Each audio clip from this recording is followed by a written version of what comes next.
AP మాజీ deputy CM Narayanaswamy ఇంటికి వెళ్లారు సిట్ అధికారులు. లిక్కర్ స్కామ్ లో ఆయన్ను ప్రశ్నిస్తున్నారు. ఇప్పటికే నారాయణస్వామికి నోటీస్ ఇచ్చారు సిట్ అధికారులు. అయినా ఆయన విచారణకు హాజరు కాలేదు. దీంతో నారాయణస్వామి ఇంటికి వచ్చారు సిట్ అధికారులు.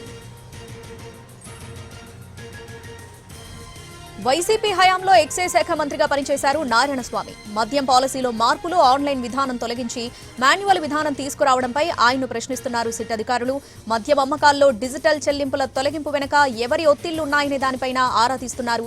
వైసీపీ హయాంలో ఎక్సైజ్ పాలసీలో మార్పులు, తీసుకున్న నిర్ణయాల వెనుక ఎవరి పాత్ర ఏంటి అన్న అంశాలపై ప్రశ్నిస్తున్నారు.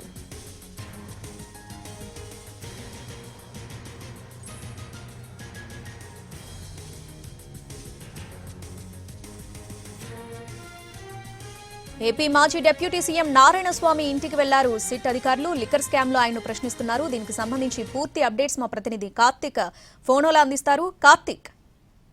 రైట్ శ్రావణి, ఏదైతే లిక్కర్ స్కామ్ కు సంబంధించి సిట్ అధికారులు మరింత దూకుడు పెంచారు. ఆ శాఖకు సంబంధించి అప్పటి మంత్రిగా ఉన్నటువంటి డిప్యూటీ సీఎం, ఎక్సైజ్ శాఖ మంత్రిగా ఉన్నటువంటి నారాయణ స్వామి ఇంటికి కొద్దిసేపటి క్రితమే పుత్తూరులో చేరుకోవడం కూడా జరిగింది. సిట్ అధికారులు నేరుగా నారాయణ స్వామిని విచారించడానికి విచారిస్తున్నట్టుగా కూడా తెలుస్తుంది. అయితే గతంలోనే ఒకసారి నోటీసులు ఇచ్చినప్పటికీ కూడా ఆయన వ్యక్తిగతంగా తాను హాజరు కాలేను, కేవలం ఏదైతే వీడియో కాన్ఫరెన్స్ ద్వారా హాజరు కాగలనంటూ కూడా సమాచారించారు. ఆ దిశగా కూడా మొదటిసారి అలానే సిట్ అధికారులు విచారించారు. అయితే తదుపరిగా ఇప్పుడు నేరుగానే సిట్ అధికారులు రావడంతో ఒకంత ఉత్కంఠ వాతావరణం అయితే అక్కడ నెలకొందని చెప్పుకోవాలి. అయితే సిట్ అధికారులు గత టైంలో ఆయన ఎక్సైజ్ శాఖ మంత్రిగా ఉన్న సమయంలోని ఈ యొక్క ఎక్సైజ్ పాలసీ రూపకల్పన కావచ్చు, డిజిటల్ పేమెంట్లకు సంబంధించి కావచ్చు, కొన్ని మార్పులు చేర్పులకు సంబంధించి పూర్తి వ్యవహారం అంతా కూడా నారాయణ స్వామికి తెలిసే జరిగింది అనేటువంటి అనుమానాలు వ్యక్తమవుతున్నటువంటి నేపథ్యంలో వాటికి సంబంధించినటువంటి అన్ని అంశాలను కూడా సిట్ అధికారులు ప్రస్తుతం నారాయణ స్వామిని ప్రశ్నించేటువంటి అవకాశం ఉంటుంది.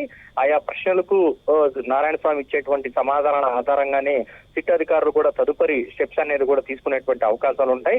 మనకున్నటువంటి సమాచారం మేరకు కూడా గతంలోనే విచారించినటువంటి క్రమంలో కూడా నాకేమీ తెలియదు, నేను జస్ట్ సంతకాలు మాత్రమే పెట్టాను తప్ప నాకు ఎటువంటి సంబంధం లేదంటూ కూడా ఆయన చెప్పడం కూడా జరిగింది. తిరిగి అదే సమాధానం కనుక వస్తే మాత్రం నారాయణ స్వామిని అదుపులోకి తీసుకుని అరెస్ట్ చేసేటువంటి అవకాశాలు కూడా ఉన్నట్టుగా కూడా తెలుస్తుంది. అయితే ప్రస్తుతానికి అరగంట అవుతుంది సిట్ అధికారులు రావడం కూడా జరిగింది. అయితే అప్పటి నుంచి కూడా లోపలే ఉన్నారు సిట్ అధికారులు. అయితే మరి కాసేపట్లోనే విచారణ అనేది కూడా ప్రారంభం కాబోతున్నట్టుగా కూడా తెలుస్తుంది. దానికి సంబంధించినటువంటి ప్రశ్నావళిని కూడా ఇప్పటికే సిట్ అధికారులు సిద్ధం చేసినటువంటి నేపథ్యంలో నారాయణ స్వామి ఎలాంటి సమాధానాలు చెప్తారో, వాటికి సంతృప్తి చెందితే సిట్ అధికారులు ఎలా వ్యవహరిస్తారు, ఒకవేళ లేకపోతే ఎలా వ్యవహరిస్తారు అనేది మాత్రం చాలా ఆసక్తికరంగా మారింది.